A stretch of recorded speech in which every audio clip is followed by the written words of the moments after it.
We are back on Morning Line. Thanks for joining us. Our guest is Hedy Weinberg joining us. There you are. You're on. You and I are back on. Can you hear me all right, Hedy? I can. Okay. I can't see you, so it's a little bit I know. odd. It's not really fair, but I see you, and we have a good shot of you. So thank you again, Hedy Weinberg with the ACLU here in Middle Tennessee. Glad to have her with us. And we have a couple phone calls, maybe along the lines of the issue we were talking about last segment with voting rights. And let's go to Cindy. Cindy, good morning. Hi, Cindy. Hey, Dick, what's up, man? Good to hear from you.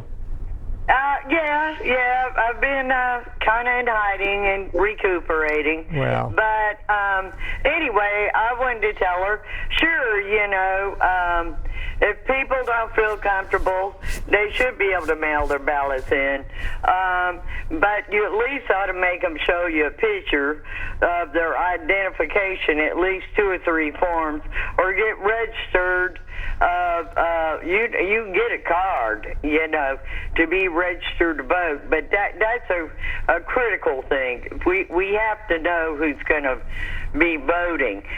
Okay, Hedy, can you touch on that a bit? Because I know one of the arguments against this is the concern about voter fraud with mailing.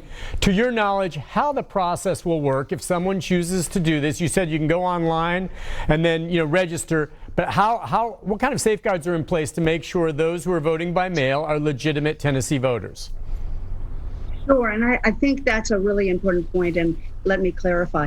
You don't just get a blank form that turns into your ballot. You send in a request for an absentee ballot, and you have to check off why you are requesting an absentee ballot. And there are certain sections, one is around your age, whether or not you're out of town, whether or not you're have an illness, hospitalized, or because of COVID-19. That's all on one line now, if I'm not mistaken. And then another line is you're requesting an absentee ballot because you're a caregiver, and there's also a line there, and you live with. There's also an additional keywords that say because you are living with someone or taking care of someone who's high risk. So you submit that application. That's not your ballot. You're submitting your application.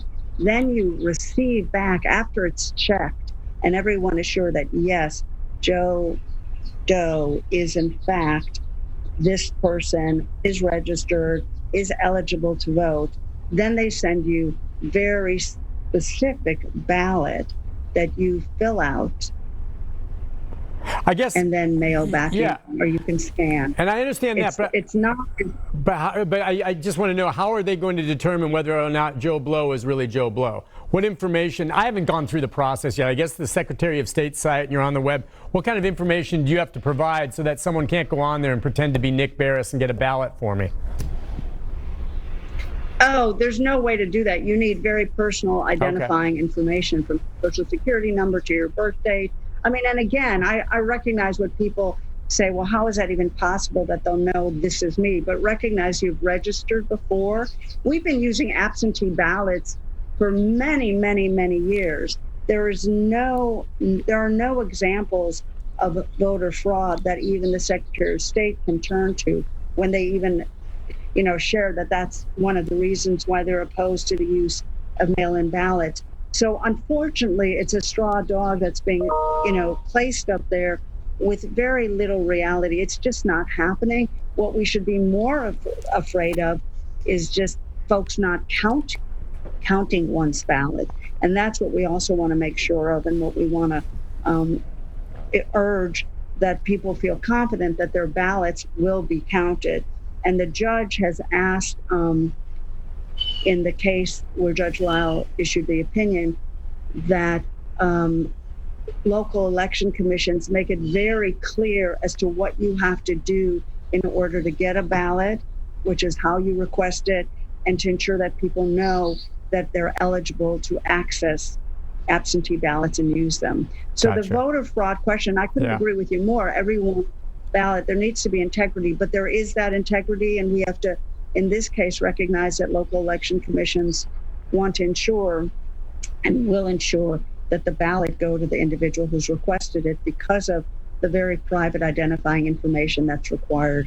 to get the ballot. And I think that's worked, as you say, it's been done before, and there are very few, if any, documented cases of any voter fraud with regard to this, mail-in ballots. And I should say, too, you probably observed this as well, Hedy, just this past week there was an election in Kentucky where they used and had an awful lot of mail-in ballots used there in Kentucky. If there's one thing that came out of it is that the results come in a little bit later because it takes a little bit longer to properly vote all those count all those mail-in vote ballots. But beyond that, it seems to have worked well. Nick? Yeah. Hello? Yeah, go ahead. Are you there? I can hear you. Go ahead. I'm sorry, I missed you for a second. Yeah. I mean, it will require a bit more patience. It will require, yes, a bit more patience for people to recognize that it might take longer, will take longer, perhaps counted, for people to be trained. You need someone from each party together. You need two people who are counting the ballots so that it's a bipartisan process and everyone can be confident that that ballot is counted in a way that ensures the integrity of the ballot and the voter who cast that ballot. All right, so let's take another phone call. We've got one from Smiley.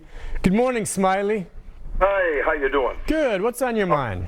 Listen, I'm not going to take up too much of your time, but I'd like to really have my say. And I'd like to say this. If I was ever elected president, my first move would be to abolish the ACLU. And I'll tell you why. I think there's a thin line between discipline and abuse. And I think these kids today, these adults today that are out there destroying property and everything, they are out there because they did not have discipline when they were kids. I mean, making a kid sit in a corner for a timeout is not abuse. It's discipline. And I'll tell you, I'm 82 years old. I went in the Army. I never has been arrested. I've never even had a DUI, and I do like to drink my beer. I've never even had a DUI. But these kids today, the parents are disgusted with them. Say, here, play with this video game, you know. And I heard a story one time that this boy was caught stealing in a store, and the manager caught him, called his mother, and she came over and paid for the stuff. She took the kid home, and she took a chair and put it out on the front lawn and made the kid sit out there with a sign saying, "I am a thief." Some neighbor saw it, and they called the police, and they arrested the mother for child abuse. Well, I mean, yeah, that's interesting. Now, I don't know what any of that has to do with the ACLU. Hedy, I'm not sure why you would say you would get rid of the ACLU. I saw no connection in that comment.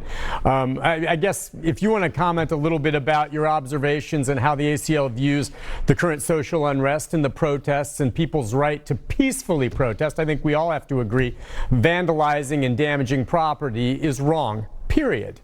But the peaceful protests, hey, I mean, that's the American way.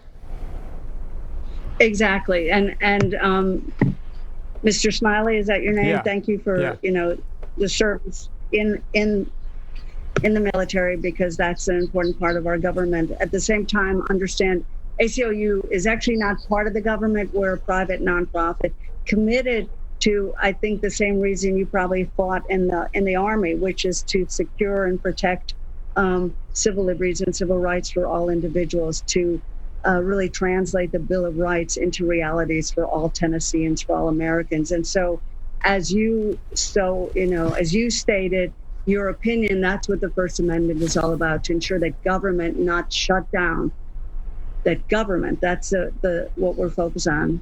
ACLU focuses on ensuring that government does not overstep and violate the protections given to all of us by the Bill of Rights.